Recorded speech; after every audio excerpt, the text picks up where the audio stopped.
জলাতঙ্ক হলো ভাইরাসজনিত রোগ। ইহা রেবিসের কারণে হয়। প্রথম দিকে হালকা সমস্যা থাকলেও পরবর্তীতে লক্ষণ খুব খারাপ হয়। বাচ্চা পানি ভয় পায়। কারণ হলো ডুব গিলার সময় ভিতরের মাংসপেশি ও কণ্ঠনালী তীব্র ব্যথাযুক্ত হয়, যার কারণে রোগীর পানিভীতি দেখা যায়। এই রোগের টিকা আবিষ্কার হয়েছে।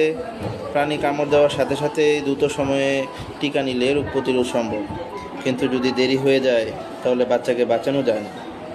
সবাইকে একটা জিনিস অনুরোধ করবো যে আপনার পোষা প্রাণীদের টিকা দিন এবং জলাতঙ্ক যাতে না হয় এ ব্যাপারে খেয়াল রাখুন।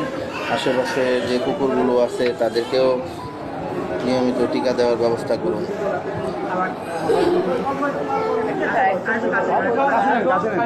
দেখো